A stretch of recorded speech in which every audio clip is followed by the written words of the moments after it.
what do we have here? What do we have here? We have here 1, 2, 3, 4, 5, 6, 7, 8, 9, 10, 11, 12, 13, 14 lines leading us to love. We have lines with of the sweet years, the dear and wished for years, 10 syllables each. We have rhymes like sung, young, and tongue, rhyming words like years, appears, tears.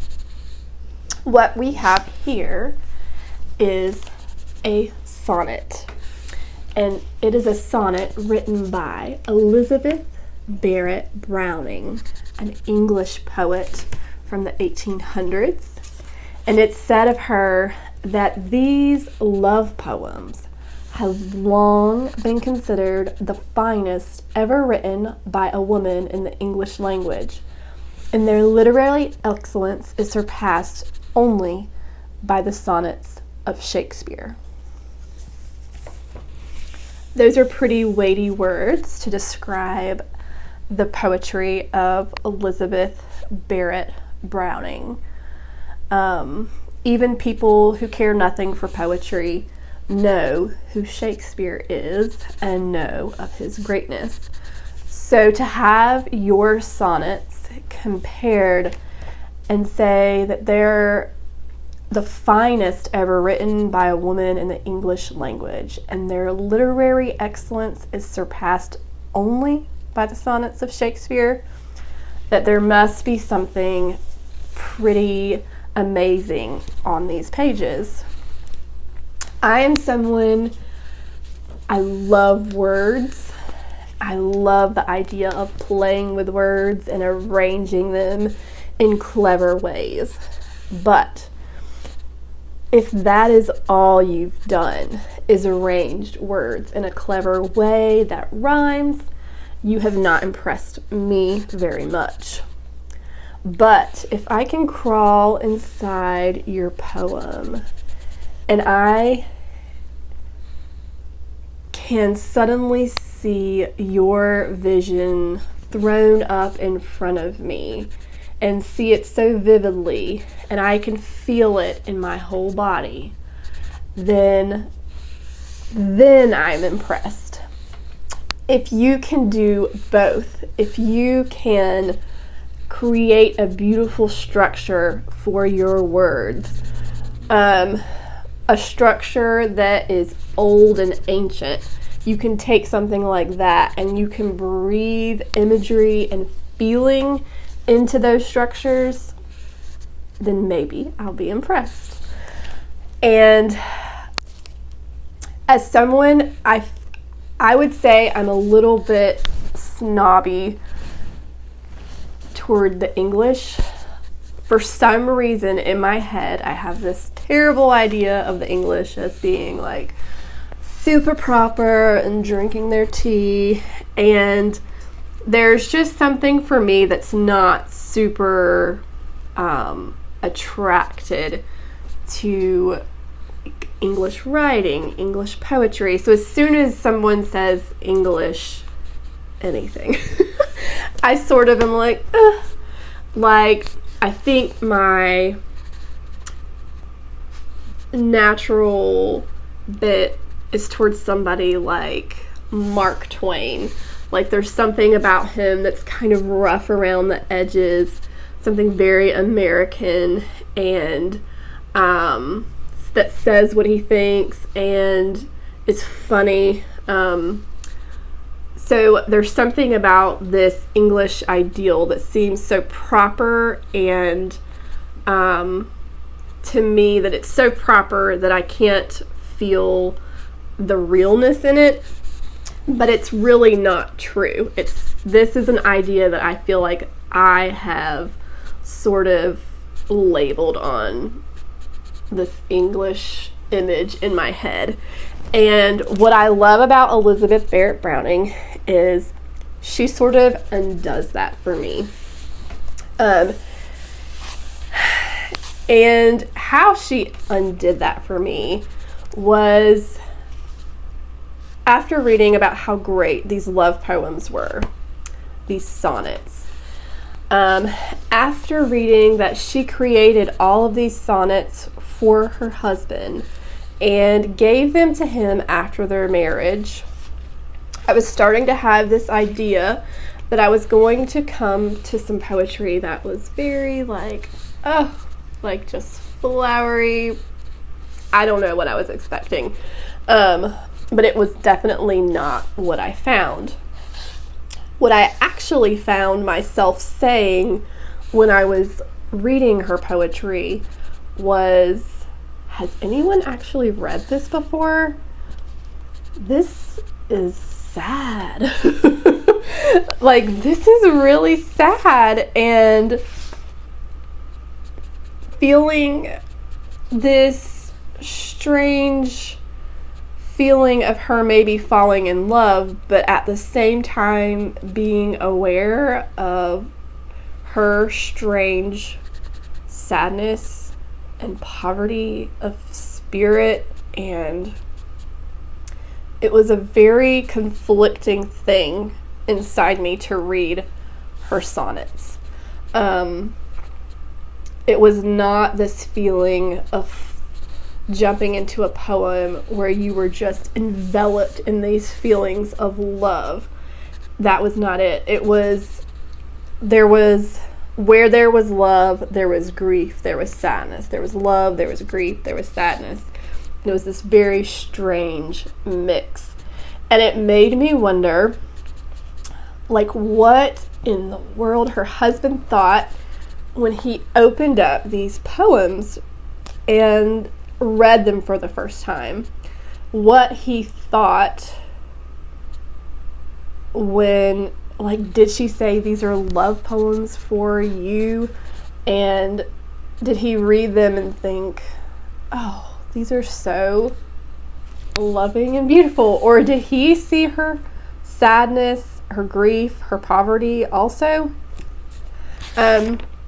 But that is what made me want to explore them, because they were not what I expected.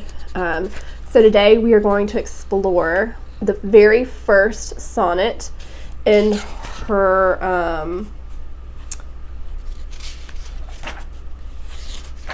sonnets that she wrote for her husband. So here we go. I'm going to start with this one. Sonnet number 1. I thought once how Theocritus had sung of the sweet years, the dear and wished for years, who each one in a gracious hand appears to bear a gift for mortals, old or young. And as I mused it in his antique tongue, I saw in gradual vision through my tears the sweet, sad years, the melancholy years, those of my own life, who by turns had flung a shadow across me. Straightway I was ware, so weeping, how a mystic shape did move behind me and drew me backward by the hair, and a voice said in mastery while I strove, guess now who holds thee. Death, I said, but there the silver answer rang, not death, but love. Okay. I was just baffled. When I first read this, because I'm imagining her husband opening these sonnets for the first time, reading these love poems, and this is number 1. And I'm what did he feel inside? Did he really read these? Did he really feel them? I don't know. Did this poem, knowing that this was a love poem, did knowing that this was a gift to her husband, does this poem like shock you at all? Would you find this poem romantic? Would you be excited to receive this poem from a lover? For me, when I read it, I was like, oh my God, this is awful.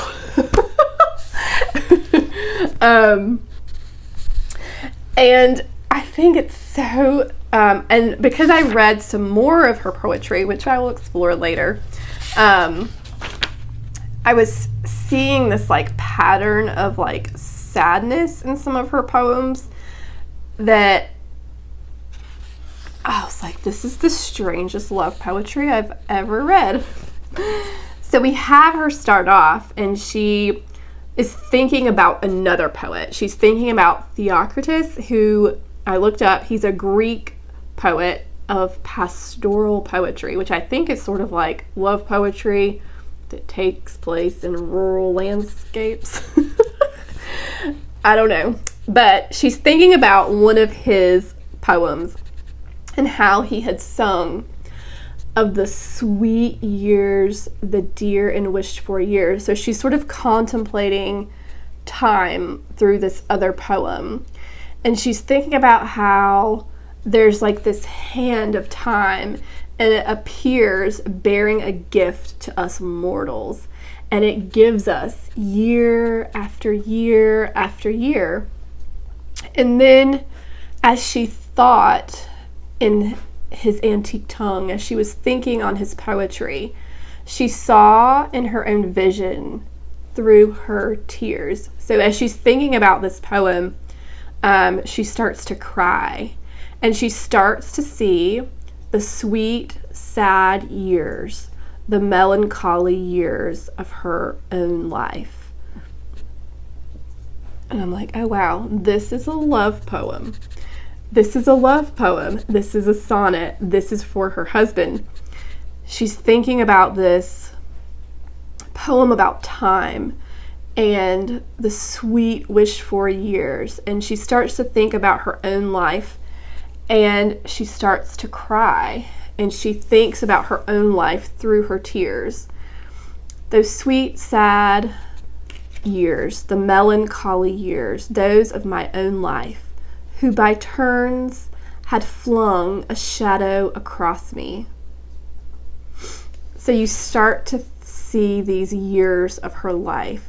She's holding up this idea of sweetness next to sadness. And then all of a sudden, these years sort of like throw a shadow across her. Straightway I was aware, so weeping, how a mystic shape did move behind me. And to me, this is interesting. Like, we go from like this pastoral poem about time to her life and the sweet sadness of her years, and we're seeing her crying. And then we suddenly have this shadow of her years that has flung itself across her. And she's now not just like crying, it says she's like weeping. And a mystic shape did move behind me. And suddenly for me, like, this poem makes me feel like this eerie, creepy fear. And you can feel like this presence behind her. And it doesn't feel like something good is happening. It feels like something scary is happening. A mystic shape did move behind me and drew me backward by the hair. So for me, there's something almost like violent about this. Like, there's something like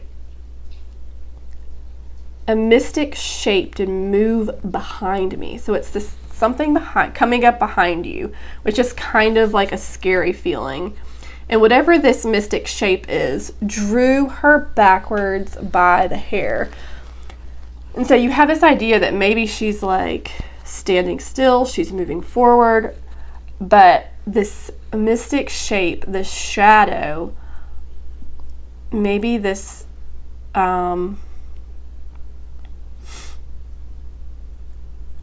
like thoughts of her past come up behind her and draw her backward by the hair. And to me, that's like that's sort of terrifying. Like this, at no point has felt like love to me. Like the idea of time pulling her back by the hair. And a voice said in mastery. So there is a voice there behind her, like that is it said in mastery. So there's like a voice that's over her, that controls her, that like this doesn't sound like a voice that it's not the voice of like a friend or like, I don't know, like there's nothing about this voice to me when you say in a voice said in mastery while I strove, it because it was holding her back.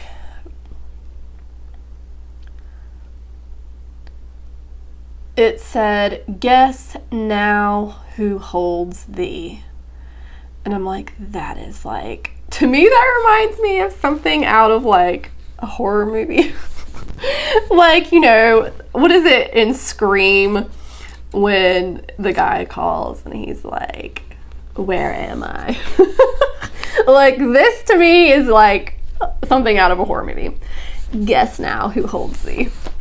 I'm like, well. And she says, death, I said. Her mind goes to something terrible and dark also. But there the silver answer rang. And so whatever this voice that's pulling back her hair, and it says in mastery, guess now who holds thee, the silver answer rang. Not death, but love.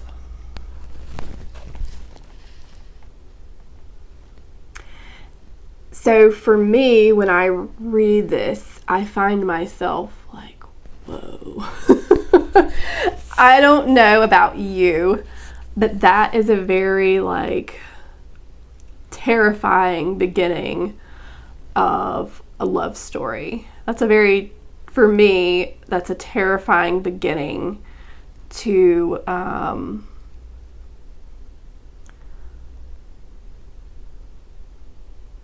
falling in love. Like if these sonnets are all for her husband, it's such a strange, eerie poem.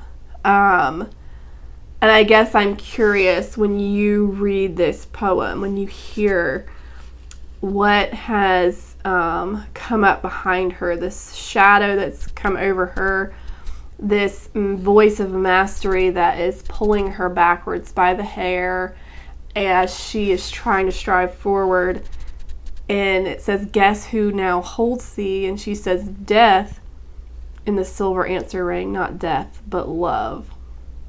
I think it makes me question, well, what is love? Is that what love does? Does love cast a shadow across her? Does love draw her backward by her hair in mastery? Like, is that love? I don't know. But I feel like it is what, for me, has made me think that Elizabeth Barrett Browning is a very fascinating woman, and like that I was like, maybe, I don't know, maybe she is afraid of love. Is love, or maybe she has a strange view of what love is.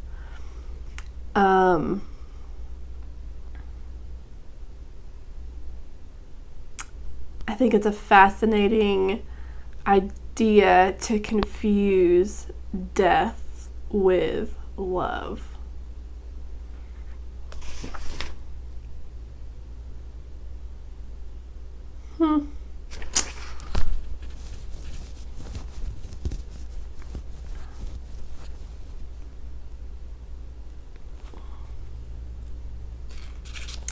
So I guess I'm curious what you guys think of this poem. Does this feel like a love poem to you? If this was the first step of a journey into love, would you be excited to go on this journey? Is that love that holds her by the hair? Is this true?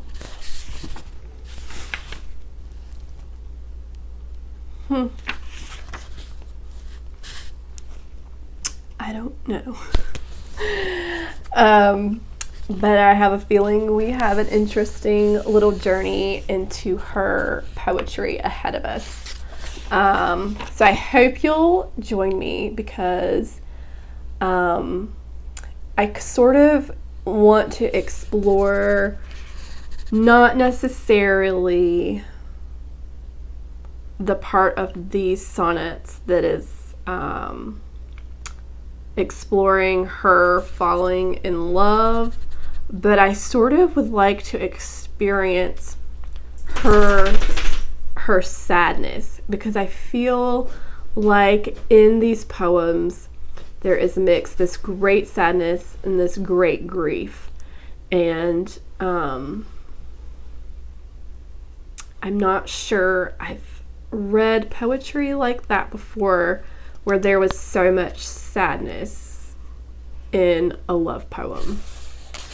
So I hope you will join me again next time. I read this from, this is the book I have, it's Sonnets from the Portuguese and Other Love Poems. So I hope I'll be seeing you again next time.